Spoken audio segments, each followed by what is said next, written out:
আজি মই আপোনালোকক এনেকুৱা এটা ফেচ পেকৰ কথা ক'বলৈ গৈ আছোঁ যিটো ফেচ পেক মই নিজেই ব্যৱহাৰ কৰোঁ মানে এই ফেচ পেকটো আপোনালোকৰ মুখৰ ডাৰ্ক স্পট কম কৰিব আৰু লগতে মুখত এটা ধুনীয়া গ্লো দিব এইকেইদিন জানিনে মই ঘূৰি গোটেই মুখখনৰ অৱস্থা নাইকিয়া হৈ গৈছে পুৰা মুখত ডাৰ্ক স্পট পৰি গৈছে আৰু মুখৰ মানে গ্লোই নাইকিয়া হৈ গৈছে সেইকাৰণে ভাবিছোঁ যে আজি এই ফেচ পেকটো লগাওঁ আৰু আপোনালোককো দেখাওঁ যে এই ফেচ পেকটো কেনেকেনো বনায় আপোনালোকে ভিডিঅ'টো শেষলৈ চাই থাকিব এই ফেচ পেকটো বনাবৰ কাৰণে আপোনালোকে প্ৰথমতে ব্যৱহাৰ হ'ব চেনি আপোনালোকে চেনিটো মিক্সিটো গুড়া কৰি ল'ব পাৰে নাইবা আপোনালোকে পটা গুটি দি বা কিবা বেলেগ গধুৰ বস্তু দি আপোনালোকে ভালকৈ গুড়া কৰি ল'ব পাৰে মই 2 পেকেট কফি লৈছোঁ যিহেতু আমি বহুত কেইজনে মানে ফেচ পেকটো লগাম সেইকাৰণে 2 পেকেট কফি লৈছোঁ আপোনালোকে এজন বা যদি দুজনে লগায় তেন্তে 1 পেকেট কফি ল'লেও হ'ব আৰু আপোনালোকৰ তাত যোনটো কফি থাকে আপোনালোকে সেই কফিটোৱে ব্যৱহাৰ কৰিব পাৰিব ইয়াৰ পিছত ইয়াত ব্যৱহাৰ হ'ব মানে মৌজুল মানে হানি আপোনালোকে মৌজুলটো কম বেছি পৰিমাণে ল'ব পাৰে মানে যদি আপোনালোকে কমকৈ ফেচ পেকটো বনাইছে তেন্তে কমকৈ দিব আৰু যদি বেছিকৈ বনাইছে তেন্তে মানে বেছিকৈ দিব আৰু তাৰ পিছত এইখিনি ভালকৈ মিক্স কৰি ল'ব আপোনালোকে হাতেও মিক্স কৰিব পাৰে বা চামুচেও মিক্স কৰিব পাৰে কিন্তু ভালকৈ এইটো মিক্স হ'ব লাগিব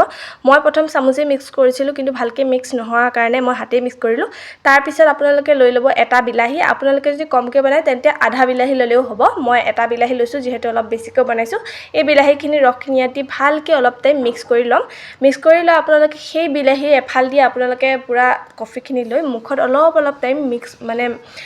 মাছাজ কৰি আপোনালোকে মুখখনত গোটেই মুখখনত লগাই ল'ব ভালকৈ মাছাজ কৰিব তেতিয়াহে আপোনালোকৰ গোটেই মুখৰ যোনবিলাক মানে লেতেৰা থাকে সেইবিলাক নাইকিয়া হ'ব আৰু মই দেখিছে গোটেই মুখখনত ধুনীয়াকৈ লগাই দিলোঁ 15 মিনিটমান ৰাখি মই ধুনীয়াকৈ মুখখন ধুই আহিলোঁ আৰু আপোনালোকে দেখিব পাৰিছে আফটাৰ আৰু বিফৰ ইমান ধুনীয়া এটা গ্লো আহিছে আজিলৈ ভিডিঅ'টো ইমানেই আছিল যদি ভিডিঅ'টো চাই ভাল লাগিলে তেন্তে লাইক কৰি দিব আৰু চেনেলটো ছাবস্ক্ৰাইব কৰি দিব